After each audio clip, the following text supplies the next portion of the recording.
할렐루야. 오늘 어린이 주일로 지키는 날인데 귀한 예배 오신 여러분, 그리고 부득이해서 영상으로 예배하는 모든 여러분들 진심으로 환영하고 축복합니다. 우리 옆 사람과 더불어 인사합시다. 잘 오셨습니다. 예배 승리합시다. 하나님은 영이시니 예배하는 자가 성령과 진리로 예배할지니라 하셨습니다. 이제 여러분 모두를 성부와 성자와 성령 이름으로 진심으로 예배에 초대합니다. 다 같이 사도신경으로 신앙 고백하심으로 주일 예배 시작하겠습니다.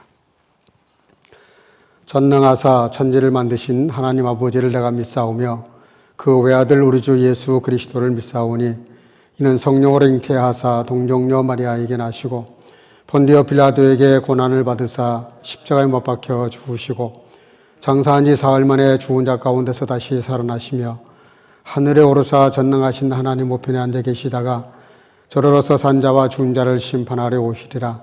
성령을 믿사오며 거룩한 공예와 성도가 서로 교통하는 것과 죄를 사하여 주시는 것과 몸이 다시 사는 것과 영원히 사는 것을 믿사옵나이다. 아멘. 그래서 찬송가 34장을 부르시겠습니다.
우리를 대표해서 기도하시겠습니다. 다 같이 기도하시겠습니다.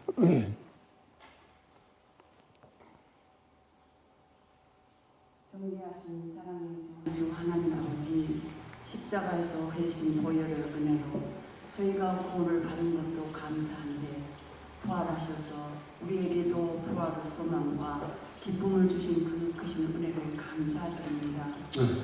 오늘도 거룩한 주일에 다 함께 나와 대면으로 예배드리게 하시고 형편 사정이 여의치 못해 각 처소에서 영상으로 남아 예배드릴 수 있게 하시니 또한 감사를 드립니다. 이제 간구하옵기는 3년이 다 되어가도록 코로나로 힘들었는데 러시아와 우크라이나 전쟁으로 인해 두려움과 일본 속에 처해 있는 수많은 난민들을 불쌍히 여겨주시고 그들에게 피할 길을 내셔서 잘 감당하도록 역사하여 주시기를 기도합니다.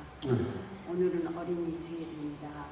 어린이들을 지극히 사랑하시는 주님, 우리 교회의 신생아를 많이 주신 것을 감사합니다. 유아부와 유초등부와 중고등부를 축복해 주시고 말씀으로 잘 양육해서 하나님 나라와 몸된 교회의 정귀한 일꾼들이 다 될 수 있도록 축복해 주시기를 기도드립니다.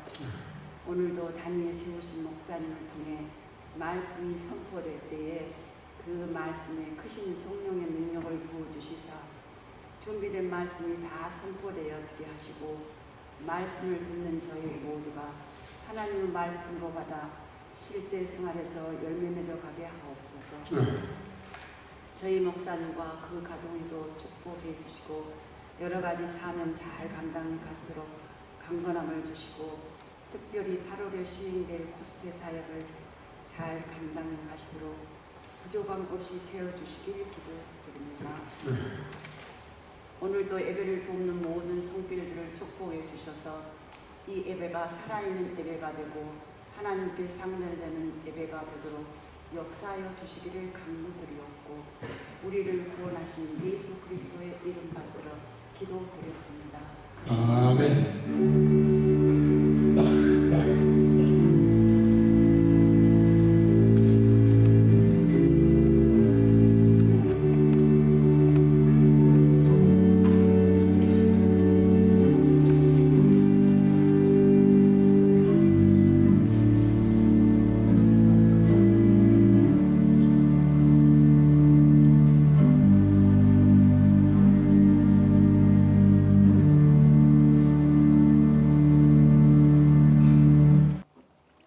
오늘 하나님 말씀 마가복음 10장 13절에서 16절 한 목소리로 같이 천천히 읽도록 하겠습니다. 13절 다 같이 읽겠습니다. 사람들이 예수의 만져주심을 바라고 어린아이들을 데리고 오매 제자들이 꾸짖거늘 예수께서 보시고 분이 여겨 이르시되 어린아이들의 내게 오는 것을 용납하고 금하지 말라. 하나님의 나라가 이런 자의 것이니라. 내가 진실로 너에게 이르노니 누구든지 하나님의 나라를 어린아이와 같이 받들지 않는 자는 결단코 들어가지 못하리라 하시고 그 어린 아이들을 안고 저희 위에 안수하시고 축복하시니라. 아멘. 자리에 앉으시고 이 시간에는 이다영 반주자께서 피아노로 특별 연주로 하나님께 영광을 올리겠습니다.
아멘. 귀한 연주 감사합니다. 역사가들에 의하면은 영국의 조상은 9세기 전후로 그 바이킹족이라 그러죠. 일명 해적단이죠. 그 바이킹이라는 뜻이 그런 뜻은 아닌데 그들이 하도 이렇게 해적 일을 많이 하다 보니까 해적이라는 이름으로 바이킹을 해석하기도 합니다. 이분들이 원래는 게르만족 계열로 9세기 전후로 그 북쪽 스칸디나비아, 또 덴마크 이런 쪽으로 이렇게 주로 점령하면서 그 앵글로잭슨이라 그러죠. 더불어 이제 이렇게 영국령을 점령을 하고 통치를 했습니다. 근데 이분들이 그 자신들이 이제 해적이라는 것 때문에 자녀 교육에 큰 문제가 됐어요. 그런 그 별명이 붙어놓으니까 내세울 게 없단 말이에요. 그리고 그런 그 불명예를 씻어야 되겠는데 자신들이야 그렇다 치고 후손들이 문제입니다. 어린아이들이 무슨 죄가 있습니까? 조상 때문에 해적이라는 그런 그 불명예를 안고 살아가는 것이 너무 고민이 돼가지고 이분들이 점령지에 가가지고 예수를 믿는 여자라 그러면 거의 납치할 정도로 그런 수준으로 여인들을 납치하다가 부인을 삼았다고 합니다. 근데 거의 강제로 이렇게 납치당해가지고 그 바이킹족의 아내가 된 이분들이 이제 독실한 그리스도인이니까 이분들이 스스로도 경건 생활을 하고 자녀들에게도 매일 성경을 읽게 하고 기도하게 하고 예배드리게 하고 찬양을 가르치고 이렇게 해서 아이들을 성경 교육을 한 거예요. 성경 교육을 해서 그래서 그 아이들이 이제 말씀 안에서 자라나면서 이 아이들이 점점 성경 문화를 이렇게 만들어 가면서 영국이 신사의 나라라고 보통 말하는데 거기서 유래했다고 합니다. 그러니까 예의 범절을 잘 지키고 경건 생활을 하고 그리스도인으로 살아가는 그들의 삶을 가르쳐서 신사의 나라 뭐 이렇게 별칭이 붙었습니다. 근데 사실은 그분들은 신사가 아니었어요. 근데 이 성경 교육, 어머니의 성경 교육 때문에 이렇게 큰 영향을 미쳐서 이렇게 된 거죠. 그래서 우리가 이 성경 교육, 성서 교육이 얼마나 중요한지 몰라요. 교회 교육이 얼마나 중요한지 몰라요. 말씀으로 잘 자녀들을 양육한다는 것, 물론 교회도 물론 그렇게 해야 되지만 부모님들이 자녀를 말씀으로 가르친다는 게 얼마나 중요한지 몰라요. 어렸을 때도 우리 어진이, 희진이를 집사람이 정말 엄하게 가르쳤어요. 다른 건 다 용납이 되는데 하루에 그 성경 한 장을 압슈라이면 하는 거, 그대로 옮겨 쓰게 하는 거예요. 일기 쓰는 거, 성경 쓰기 하는 거, 이런 거를 상금을 걸어놓고, 처음에는 뭐 50센트로 시작했지만, 나중에는 뭐 1, 1억씩 줘가면서 이렇게 일기도 쓰게 하고 성경을 쓰게 하는. 다른 건 양보가 되는데 그 양보를 안 하더라고요. 그러니까 그걸 꼭 써야 잠을 자는 거예요. 근데 그것이 상당히 영향을 끼쳤다는 생각을 저는 합니다. 아이들에게 어렸을 때는 분별력이 없어요. 그러니까 부모의 시키는 대로 할 수밖에 없어요. 그렇게 해서라도 말씀 교육을 잘 시켰더니 아이들이 그렇게 신사의 나라가 되게 했다는 것이죠. 성경 교육이 얼마나 중요한지를 알게 하는 그런 이야기입니다. 성경에 보면 부모님이 이렇게 좋은 부모 밑에서 좋은 아이들이 나오고 나쁜 부모 밑에서 나쁜 아이들이 나오는 것이 아니더라고요. 들여다보니까. 한나가 그렇잖아, 한나가. 한나가 얼마나 기도해서 아이를 낳습니까? 제사당한 때 술 그만 마셔라. 대낮부터 무슨 술주정이냐. 이런 빈탄을 들어가면서 기도했잖아요. 그래서 얻은 아들이 사무엘입니다. 그런데 사무엘 선지자가 얼마나 귀한 분이에요. 근데 이 사무엘 선지자에게는 요엘과 아비야라고 하는 두 아들이 있었습니다.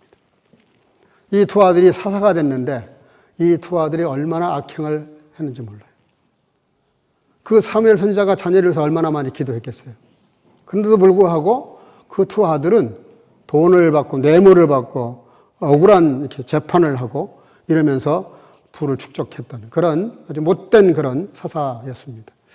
좋은 부모 밑에서 기도로 자란 아이들인데 그렇게 안 좋게 되기도 하더라는 거예요. 다윗도 마찬가지죠. 보통 다윗 하면 그 신앙을 알아주잖아요. 예수님의 조상이라고 얼마나 우리가 떠받들어 됩니까?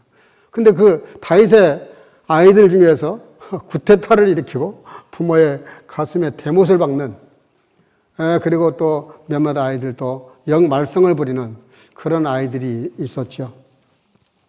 그런가 하면은 사울 임금은 별로 좋지 못한 왕으로 기록에 남아 있습니다. 그러나 그런 왕 밑에서, 아버지 밑에서 요나단이라고 하는 아주 훌륭한 그런 인격자가 나오기도 합니다. 요나단이 얼마나 훌륭합니까? 자기에게 다음 대권이 있는데 그걸 양보하고 포기하고 친구 다윗에게 왕권을 이렇게 양보해주는 얼마나 멋있는 사람이 됩니까? 아버지는 하나님의 말씀을 불순종해가지고 폐위를 당했는데 그 아들은 오히려 자기에게 올 왕권을 양보해가면서 친구에게 우정을 베푸는 신앙의 도리를 다하는 그런 좋은 아들이 나왔어요. 무슨 얘기 하려고 그러냐면 교육이 그만큼 힘들다는 뜻입니다. 부모의 마음대로 안 된다는 거예요. 세상에 부모의 마음대로 안 되는 거 많이 있겠지만 그중에 제일 대표적인 것이 자녀의 교육의 마음대로 안 돼요. 내 아이인데, 내 뱃속에서 난 아이인데 내가 마음대로 어떻게 할 수가 없어요. 그래서 우리가 어린이 주일을 맞이해서 어린이들에게 우리가 뭘 어떻게 해준다는 것이 중요한 것이 아니라 어린이 주일에 도대체 우리가 뭘 고민해야 되고 우리가 뭘 좀 이 생각을 좀 정리해야 될지를 생각해 봐야 됩니다. 오늘 이 말씀 다음에 무슨 얘기가 이어지냐면 부자 청년 이야기가 이어지고 있어요. 잘 아시죠? 부자 청년. 어렸을 때부터 율법을 잘 지켰다는 거예요. 다 지켰대. 예수님 뭐라 그러세요? 그러면 네가 다 지켰냐? 잘했다. 그러면 네 재산을 다 팔아서 가난한 자들에게 나누어 주고 나를 따르라. 그럼 너에게 영생이 있을 것이다. 자, 와서 예수님께 영생을 묻는 그 청년에게 결정타를 한 방 이렇게 말씀하신 거예요. 다 율법을 지켰다니까. 그래? 정말? 그러면 네가 가지고 있는 재산만 팔아서 가난한 자 다 나눠주고 나를 따라봐. 이게 지금 무슨 얘기 같습니까? 예수님은 그 청년에게 하나님의 나라의 가치를 저울질하고 계시는 겁니다. 과연 이 청년의 가치관이 세상이냐 하나님의 나라냐. 왜? 자기는 지금 영생에 대해서 물었고 아주 뭐 자기는 다 지켰다니까, 율법을 다 지켰다니까 얼마나 자신만만했습니까? 그 청년에게 예수님께서 물으시는 것이 그래? 그러면 지금 그냥 1대1로 하나님의 나라냐 세상이냐, 돈이냐 하나님의 나라냐, 어떤 게 더 가치가 있냐 결정해보라는 거죠. 이 청년은 착각을 하고 있었던 거예요. 자기가 꽤나 신앙생활 잘한 걸로 착각을 하고 있었어요. 예수님께 나와서 자랑하듯이 자기 신앙을 무슨 전리품 이렇게 나열하듯이 자기 율법을 다 지켰다고 말을 하는데 그 앞에 예수님께서 핵심을 찌르는 말씀을 하셨어요. 여러분, 이게 지금 이 청년의 얘기만이 아닙니다. 우리가 과연 이 땅에 살면서 결정적인 이거냐 저거냐 엔트베더 오다 결정을 해야 될 순간이 왔다면 내가 과연 재물을 택할 건가 하나님을 택할 건가 가치관의 문제입니다. 도대체 내가 중심에 뭐가 가장 가치 있냐는 거예요. 굉장히 중요한 얘기입니다. 우리가 내 기준이, 삶의 기준이 무게가 어디에 있냐는 거예요. 도대체 어디에다가 가치를 두고 사냐는 것이죠. 자녀 교육을 1000번, 만번 말을 해도 부모가 삶에서 삶의 무게를 하나님 중심으로 살아가지 않으면 아이들은 어떤 말도 귀에 들어오지 않습니다. 부모가 하는 행동을 보고 결정합니다. 그것이 맞다고 생각하는 거예요.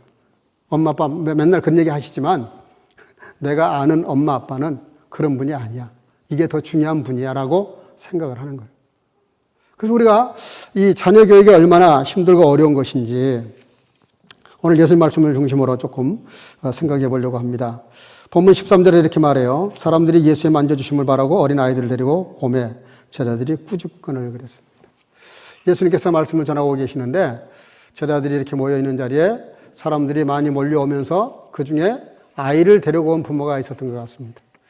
아이를 데리고 온 그 부모를 제자들이 꾸짖었다는 거예요. 여러분, 여기 본문에 꾸짖었다는 말이 헬라 원어로 에피티마오라는 말입니다. 에피티마오, 비난하다, 꾸짖다, 견책하다 뭐 이런 얘기인데요.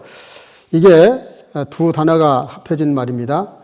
에피티마오는 에피라고 하는 위에라는 말과 티마오, 가격을 매긴다 그런 뜻이에요. 이게 무슨 얘기냐면요. 제자들이 아이들을 데리고 온 그 부모가 왜 데려왔냐면 이 아이를 예수님에게 이렇게 좀 만져주심을 이렇게 본문은 돼 있지만은 안수 기도를 좀 받고 싶어서 예수님의 축복 기도를 받고 싶어서 이 아이들을 데리고 왔다는 겁니다. 물론 당시 문화에서 그 분위기에서 제자들이 그 아이를 데리고 온 부모들을 책망한 것은 일면 이해가 돼요. 그때 당시 문화가 그랬으니까. 그러나 꾸짖었다는 말의 중요한 그 뜻이 뭐냐면은 그 아이를 데리고 온 부모들을 꾸짖었어요. 꾸짖었는데 그 부모를 꾸짖었다는 말은 아이를 꾸짖었다는 얘기가 되는데 결국은 아이 때문에 지금 부모들이 욕을 먹고 있잖아요. 근데 그 말을 본문에 이렇게 한글로 이렇게 꾸짖었다고 번역을 했지만 원래 원뜻은 그런 뜻이 아니에요. 아이를 데리고 온 부모, 부모가 데리고 온 그 아이에 대해서 가격을 매겼다는 뜻입니다. 가격. 이해가 되실 거예요. 도대체 이 아이들을 데려온 것이 예수님 복음 사역, 말씀을 전하는 데 있어서 유익이 되냐, 손해가 되냐 따졌다는 뜻입니다. 우리가 예배 드릴 때 아이와 함께 예배 드릴 것인가 말 것인가 고민할 수 있어요. 같은 맥락입니다. 예배를 드리는 것이 정말 필요하고 중요하다고 가치를 인정하면 예배를 같이 드릴 것이지만 아이니까 아무것도 모르는데 들어서 뭘 알겠나. 그러니까 예배에서 제외시키면 벌써 부모의 마음 중심에는 이 아이에게 가격을 매겨버린 거예요. 하나님 앞에서 이 아이의 가치에 가격을 매긴 겁니다. 이 아이가 하나님 앞에서 말씀을 듣는 게 얼마나 중요한지를 그 부모가 아직 모르고 있는 거예요. 가치를 모르고 있는 거예요. 부자 청년만의 얘기가 아닙니다. 우리 아이들을 가정에서 가르칠 때 정말 이 아이가 믿음으로 자라고 말씀으로 자라고 예배로 자라는 것이 가치 있다고 생각하면 동참을 시킬 거 아닙니까? 내내 같이 있다가 예배 드린다니까 너 나가서 놀아.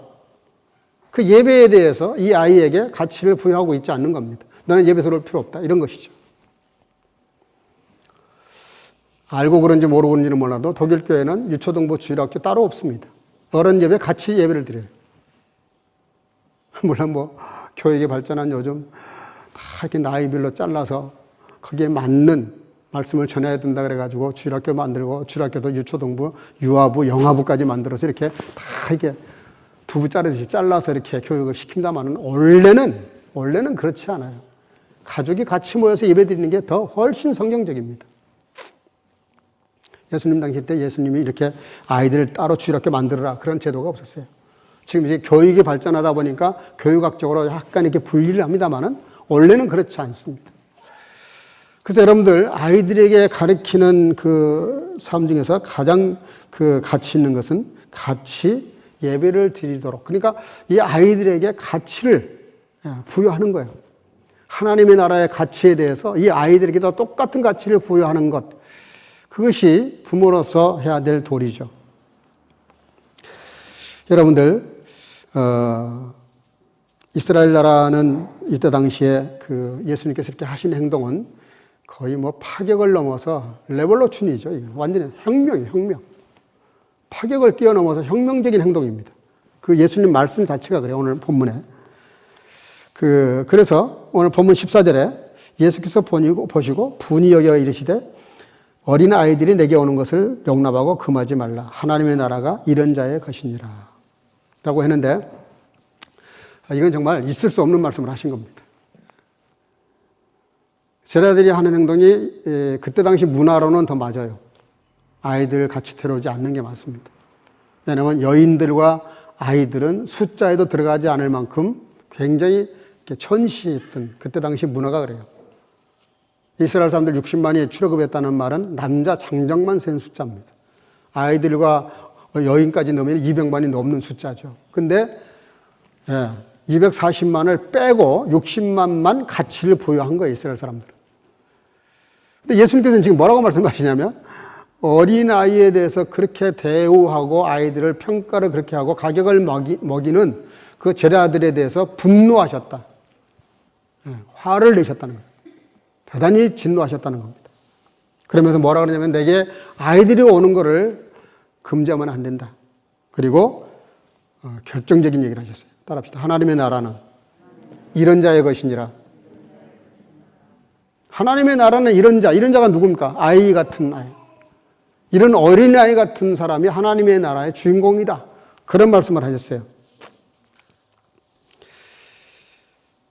이 말을 다른 말로 종합해서 말을 하면 이렇게 구호를 만들 수 있어요. 어린아이가, 오늘 설교 제목대로 어린아이가 답입니다. 따라합시다. 어린아이가 답이다. 이 말을 뒤집으면 뭐가 돼요? 어른이 문제다. 어른이 문제예요, 어른이. 아이들이 문제가 아니라 어른들이 문제.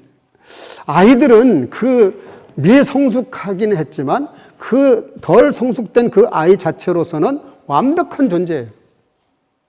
흠잡을 수가 없어요. 아이들은 거기 그 나이에 딱 걸맞는 정확하게 확실한 인격체란 말이에요. 어른 관점에서 아이를 내려다 보니까 이게 미성숙하고 모자라고 문제가 많다고 보지만 그 아이들의 수준에서는 그 아이의 인격이 완벽한 인격체예요. 그래서 비교적 성경 문화의 영향을 받은 서구 사회에서는 아이들에 대한 존중감이 커요. 높습니다. 동양 사상에 아이들은 무슨 소유물 같은 그런 개념이 있어요. 넥슨을 통해서 내게서 나온 분신, 이 나에게 속한 소유물이라고 생각을 해요. 내가 뭐 몇 번 얘기한 것 같습니다만 한 번 더 얘기하면은 아이들이 이렇게, 우리 지금 우리 유나도 와서 이렇게 예배를 좀 드리지만 저 아이가 저러고 있어도요, 제 목소리가 다 지금 들어가고 있어요. 그 우리 누굽니까? 개구 집사, 김종환 집사 아이, 지난번에 한번 같이 식당에서 밥을 먹는데 아이가 나를 보더니 막 웃어요. 볼 때마다 웃어.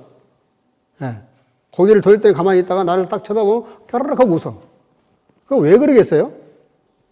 저 뒤에 이렇게 누워서 지금 자고 있지만 혹은 깨어있든 목사님이 설교한 소리를 귀에 들은 거예요. 익숙한 거예요, 귀에. 익숙한 소리가 들리니까 웃는 거예요. 그때 그 옆에 있는 우리 그 친구들 다 신기하게 생각했어요.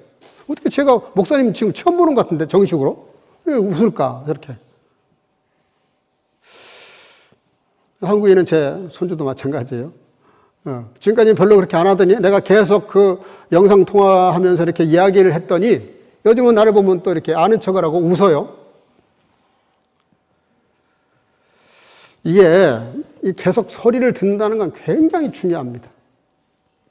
우리 교회 출신 중에 김정은 집사라고 그 호백이라는 애가 3살 때 한국을 방문했어요. 근데 할아버지가 세계 제일 큰 교회 아시죠?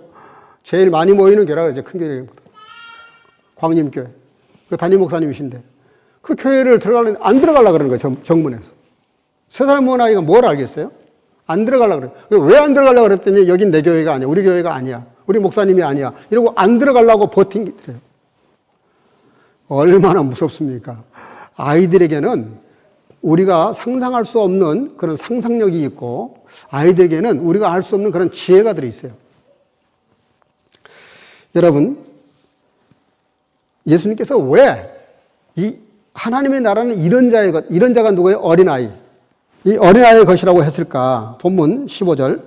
내가 진실로 너에게 이르노니 누구든지 하나님의 나라를 어린아이와 같이 받들지 않는 자는 결단코 들어가지 못하리라 하시고 그랬어요. 예수님께서 뭐라고 말씀하시냐면 하나님의 나라하고 어린아이하고 굉장히 밀접한 관계가 있다는 겁니다. 깊은 관계가 있다는 거예요. 그러면서 뭐라고 말씀하시냐면 어린아이와 천국에 대해서 말씀하시면서 천국을 들어갈 수 있냐 못 들어가냐 결정적인 것이 어린아이에게 있다. 그렇게 말씀하세요. 그러니까 어린아이가 소중하다. 어린아이들은 우리들의 표본이다. 다 이해가 되는데 이해가 안 되는 얘기를 하세요. 그게 뭐냐면 어린아이의 속성과 하나님의 나라와 깊은 관계가 있는데 어린아이처럼 우리가 변신하지 않으면 거듭나지 않으면 하나님의 나라 결단코 못 들어간다. 예수님 결단코라는 말을 별로 안 쓰셨어요. absolute예요, absolute.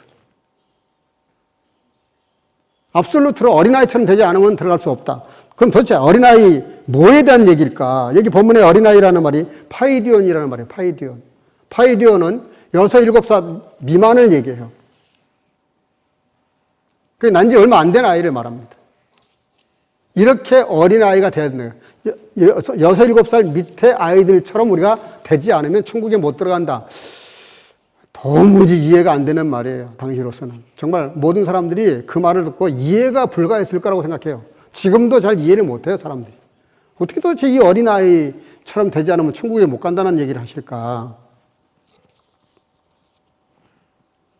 그러니까 이 아이처럼 되지 않으면 천국에 들어갈 수도 있고 혹은 못 들어갈 수도 있다. 이게 뭐냐면 어린아이처럼 돼야 된다는 절대성을 부여하신 건데 도대체 그게 무슨 얘기일까? 천국 들어가는 요소는 잘 아시죠? 우리가 천국 어떻게 가죠?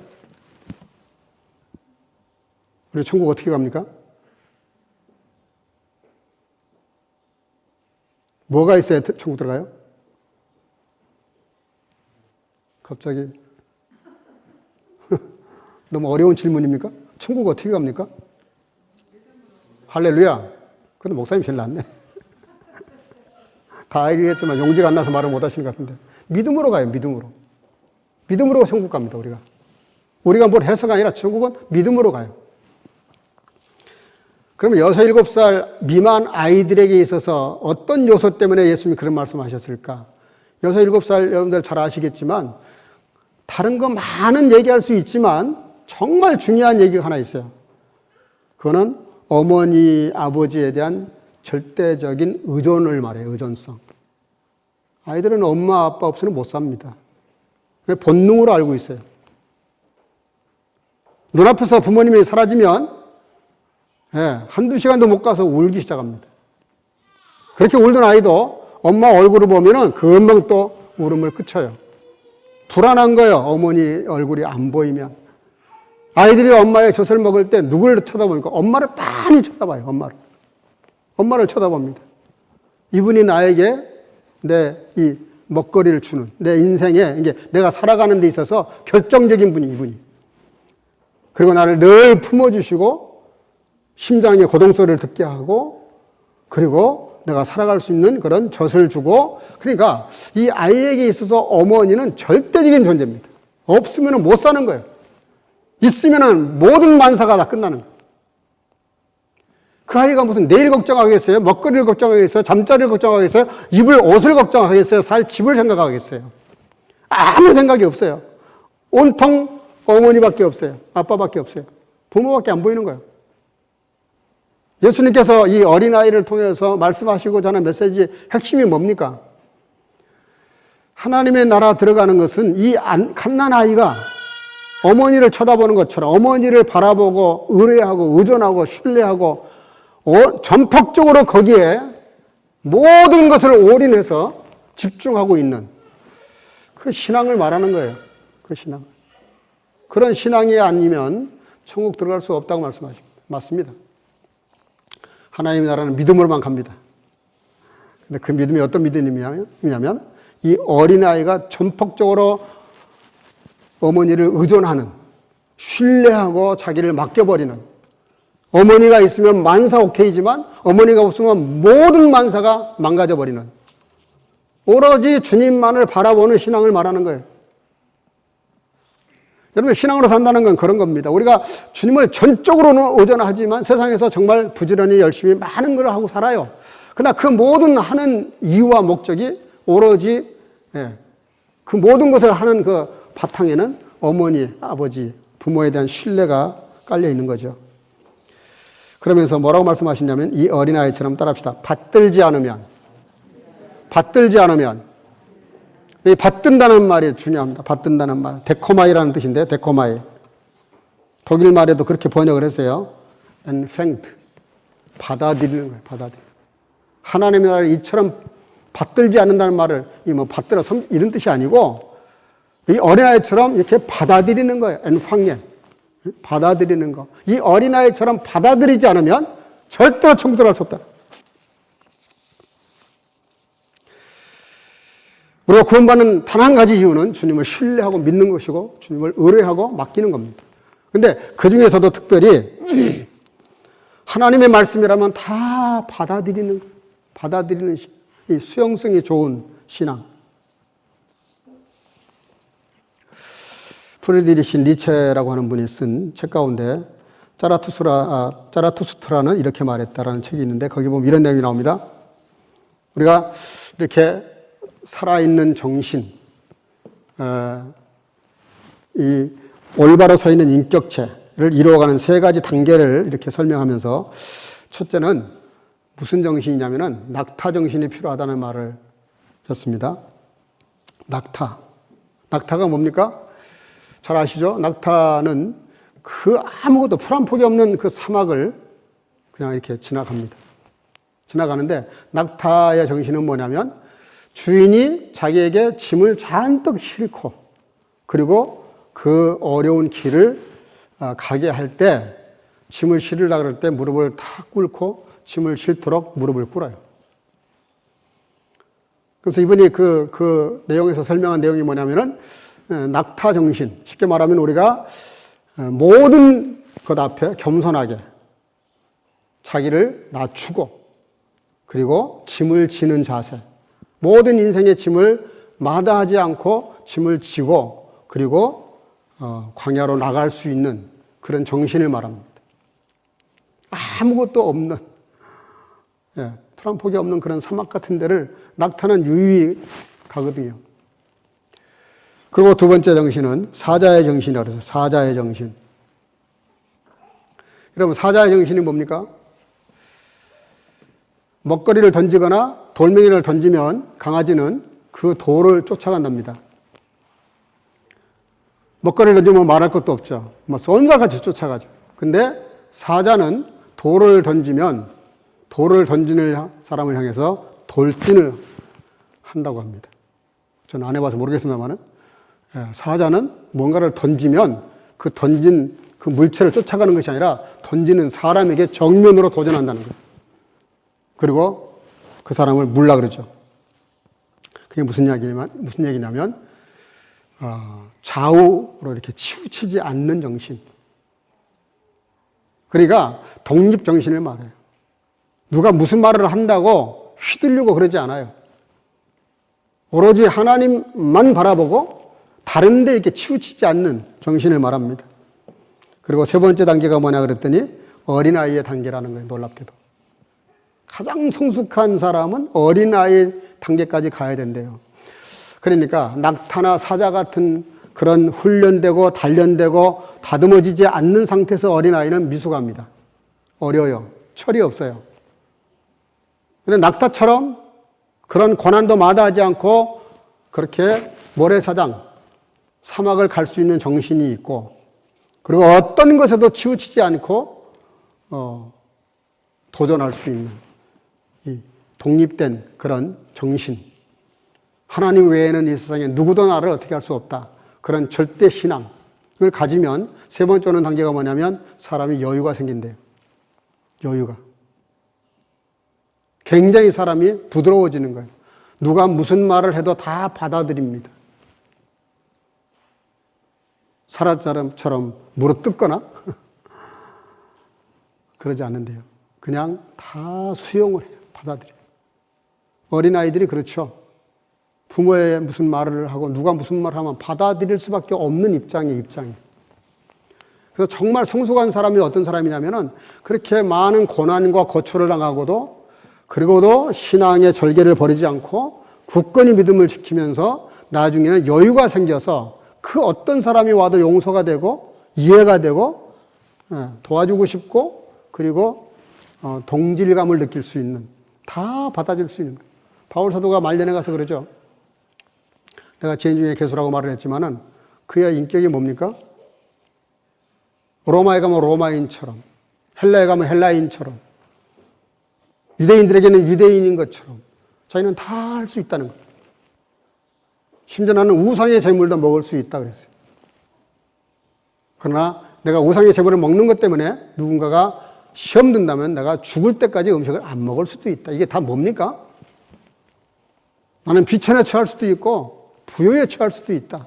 일체의 비결을 내가 배웠다 그렇게 말해요. 그 바울 사도의 신앙을 말하는 거예요. 모든 것을 간합할 수 있는 신앙. 아무리 큰 죄인도 어떤 성자도 자기는 다 소화가 된다는 거예요. 우리는 나와 안 맞으면 보통 이혼하는 분들이 이제 성격 차이. 성격은 차이가 있는 게 맞는 거예요. 어떻게 여자와 남자가 성격이 같겠어요? 느리면 느린 대로, 빠르면 빠른 대로 다 이게 조화롭게 이해가 되는 거예요. 그래서 이 어린아이 정신, 모든 걸 간합할 수 있는 정신. 예수님께서 오늘 그것을 인증이라도 하듯이 이렇게 말씀하십니다. 이렇게 하십니다. 그 어린아이들을 안고 16절 저희 위에 안수하시고 축복하시니라. 그 어린아이를 품으시고 안수하시고 축복하셨다. 보통 안수 기도하면 무릎을 꿇죠. 그 머리를 숙입니다. 그럼 그 위에다 손을 얹고 축복 기도를 하죠, 보통. 오늘 예수님의 축복 기도는 좀 특이해요. 아이를 한 손으로 이렇게 품으셨다는 거예요. 응? 그러니까 아주 갓난 아이인 거 틀림없어요. 품을 정도니까. 품고 안수하시고 축복하셨다. 이게 무슨 뜻입니까? 이게 아이를 안고라는 말. 팔에 취하다, 껴안다 이런 뜻인데요.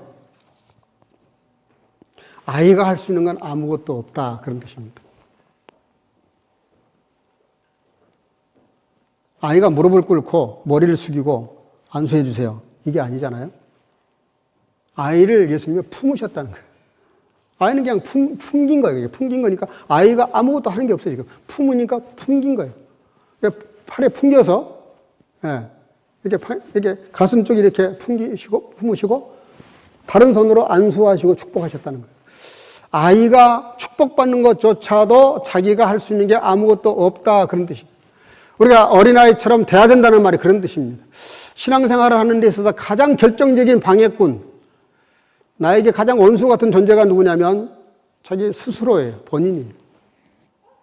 내가 사실은 나에게 가장 원수고 가장 나를 방해하는 자고 가장 나에게 문제합니다. 다른 사람이 아니에요. 나를 괴롭히고 뒤에 다니면서 딴소리 해다니는 그런 사람이 아니에요. 인생 살다 보면은 정말 내게 있어도 나한테 가장 큰 적은 납니다. 자기를 드러내려고 하는 것, 특별히 신앙생활하면서 자기를 드러내려고 하는 것, 과시하려고 하는 것, 뭔가 내가 힘을 써서 내 힘을 보여주고 싶은 그런 유혹, 소영웅주의라 그러나요? 자기를 이렇게 드러내고 싶어 하는 것. 다 이게 자기가 문제예요. 신앙생활 가장 잘하는 사람이 누구냐면 이 어린아이처럼 품에 안기면은 안기는 겁니다. 내려놓으면 내려놓는 거예요. 주님께 모든 걸 전폭적으로 맡기고 축복조차도 자기가 할 수 있는 게 아무것도 없는 것을 인정하고 품에 안기는 거예요.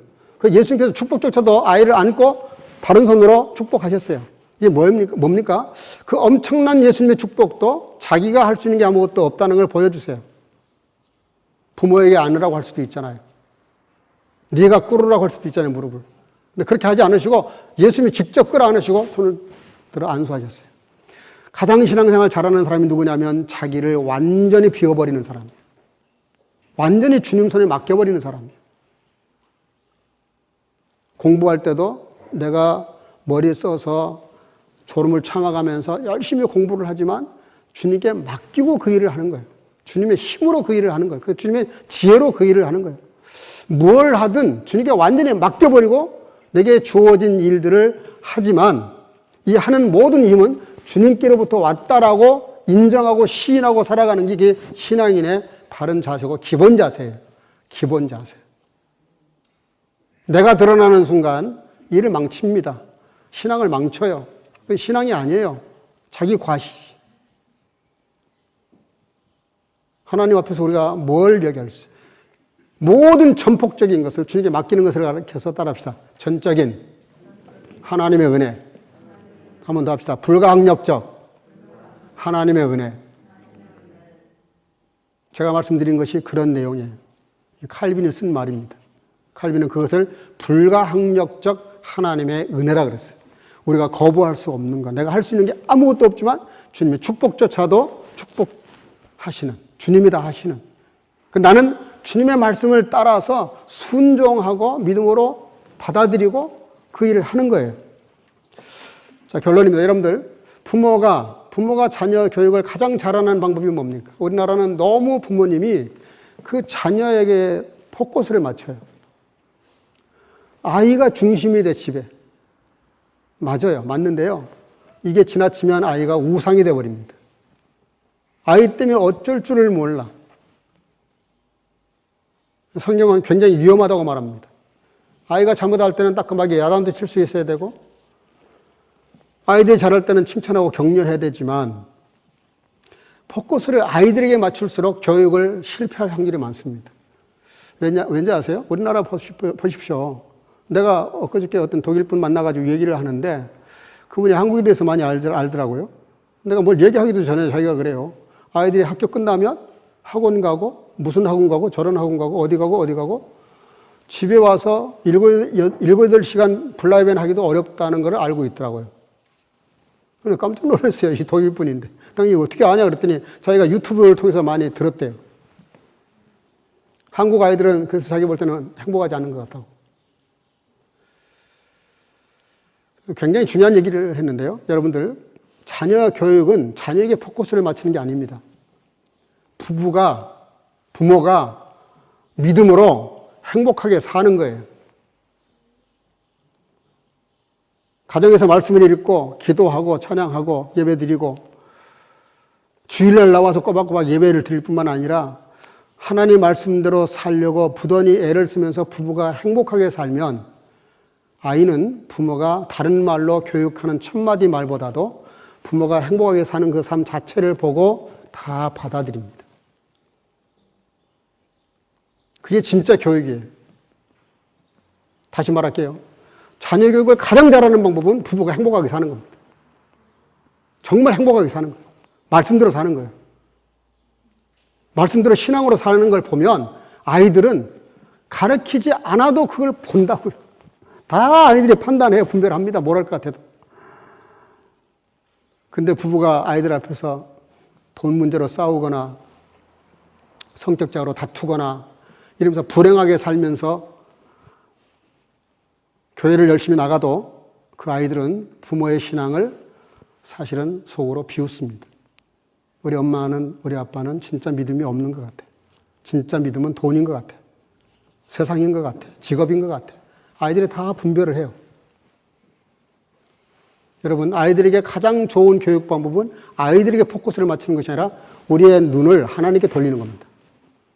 하나님을 바라보고 위를 바라보면서 부부가 정말 말씀으로 행복하게 말씀으로 사는 거예요. 그러면 그 아이들은 굳이 내가 뭘 교육 따로 하지 않아도 다 부모를 따라오게 되어 있습니다. 어느 정도냐면 나쁜 버릇도 부모의 본을 받아요, 아이들이. 엄마 아빠가 그렇게 싸우니까 난 절대로 시집 장가 가면 안 싸울 거야. 근데 벌써 그 아이가 싸우고 있어요. 부부. 왜냐면 보고 배운 게 그거니까.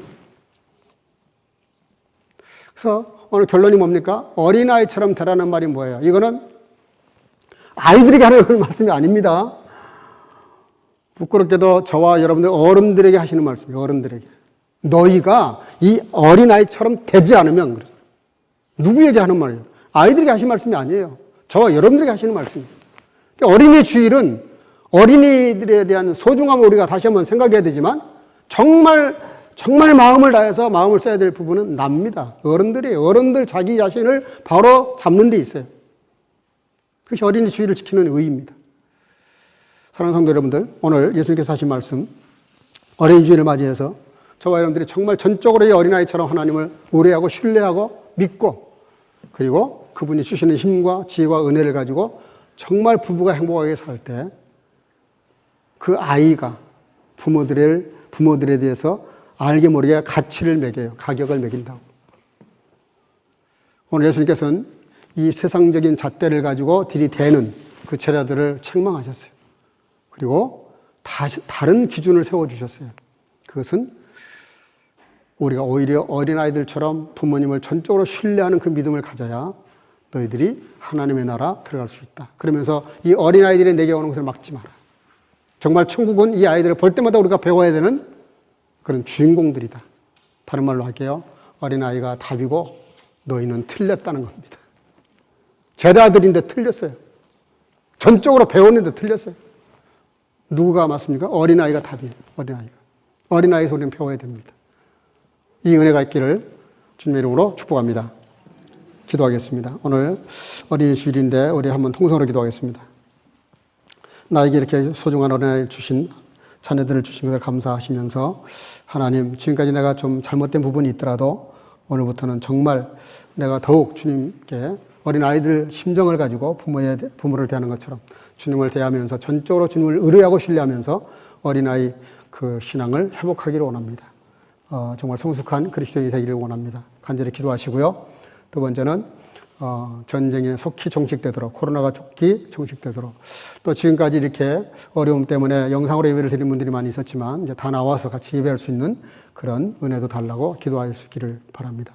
또 우리가 마지막 시대에 이 어려운 때에 더욱 전도하고 선교할 수 있기 위해서 기도할 수 있기를 바랍니다. 통선으로 다 같이 한 2, 3분 동안 기도하겠습니다. 기도하십시오. 사랑과 은혜가 충만하신 아버지 하나님, 오늘도 주님의 은혜 안에서 처음에 나와 예배를 드려주시고 말씀 안에서 주님 만날 수 있도록 은혜 베풀어주시고 감사합니다.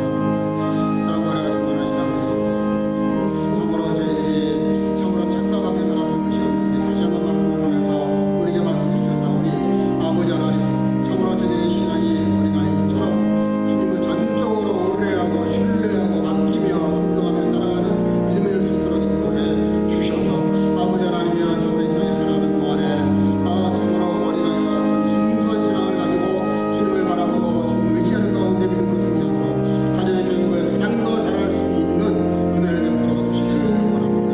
물론 우리 어린아이를 가르치는 데에 있어서나 아버지 하나님의 어린아이에게서 배워야 될 것도 많은 분들에게 도와주시고 아버지 하나님의 진정으로 주님을 신뢰하고 모든 걸 주님께 맡기고 나아갈 수 있는 믿음을 허락해 주시기를 원합니다. 아버지가 없는 것은 참으로 모든 지구촌에 있는 불행한 사람들 주님이 하시오니 저희들에게 속히 끝날 수 있도록 인도해 주시고 코로나도 속히 끝나게 도와주시고 우리가 아버지 하나님 앞에 용기 내지 못하고 아버지 하나님이여 영광을 예배드렸다면 더욱더 주님께 가까이 나와 예배드릴 수 있는 온 성도가 될 수 있도록 은혜와 힘을 베풀어 주시기를 간절히 소원합니다. 아버지 하나님, 참으로 이 마지막 시대에 우리가 믿음을 지켜서 주님을 신뢰함으로 아버지 주님 이 땅에 오셨으며 영접할 수 있는 하나님의 자녀들이 되는 수 있도록 역사해 주시옵소서. 우리의 자녀들을 주신 하나님께 감사하며 늘 그 은혜를 아버지께 영광을 드리므로 인도해 주시옵소서.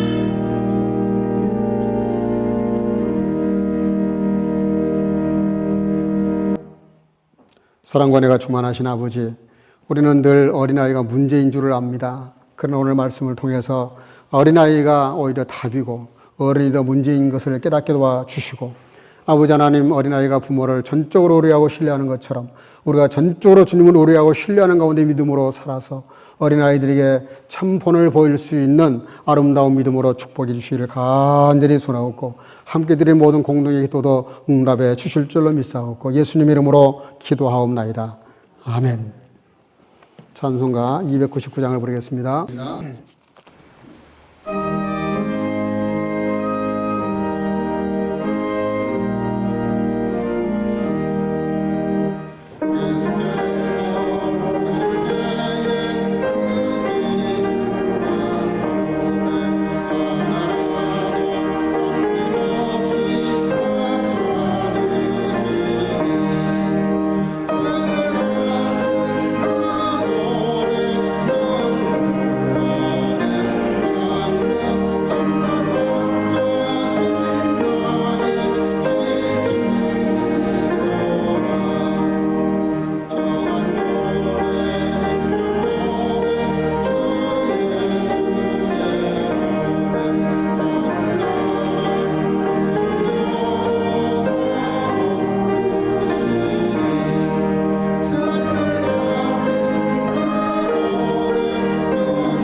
아버지 감사합니다. 오늘도 주 앞에 나와 예배하는 시간에 여러 모습으로 예물을 드렸습니다.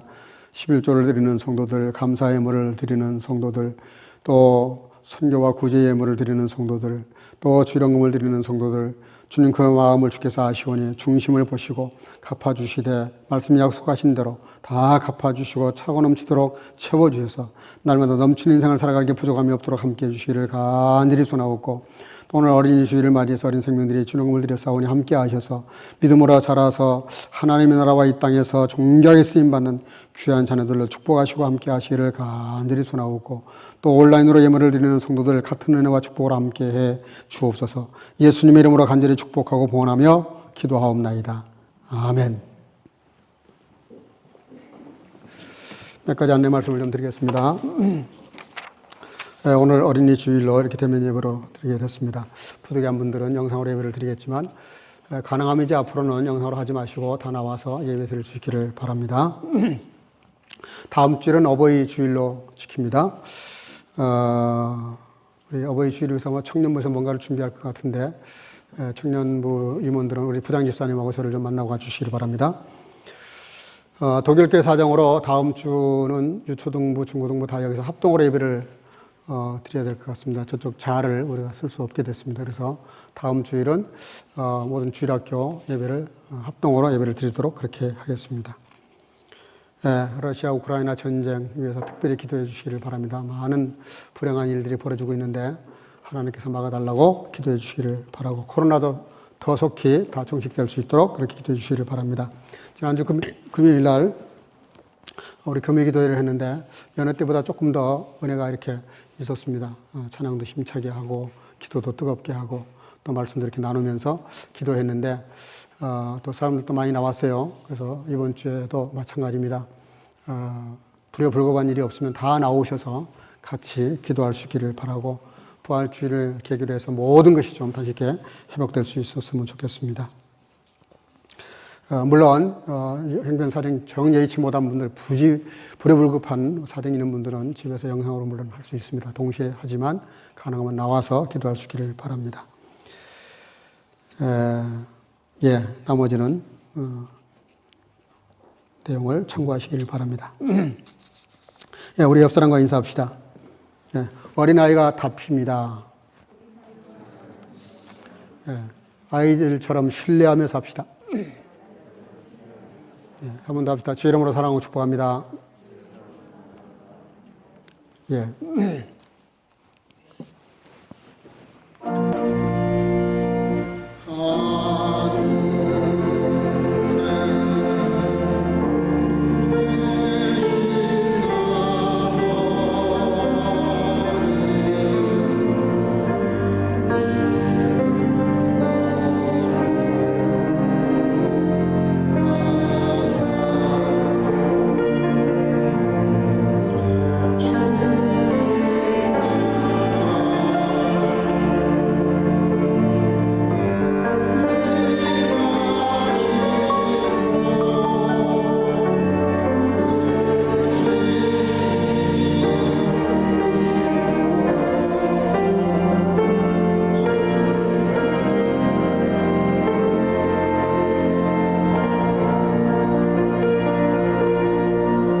und er hörte sie und legte die Hände auf sie und segnete sie. Die Gnade unseres Herrn Jesus Christus und die Liebe Gottes und die Gemeinschaft des Heiligen Geistes sei mit euch allen. 아멘. 그 어린 아이들을 안고 저희 위에 안수하시고 축복하시니라. 이제는 우리 구주 예수 그리스도의 놀라우신 은혜와 아버지 하나님의 극진하신 사랑하심과 성령의 교통으로 충만케 하심이 어린 갓난아이들처럼 하나님을 전적으로 의뢰하고 의지하고 신뢰하며 살기를 마음속에 결단하고 돌아가는 여기 모인 모든 성교가족과 영상으로 예배하는 모든 지체들 머리 위에 이제로부터 영원토록 함께 있을지어다. 아멘.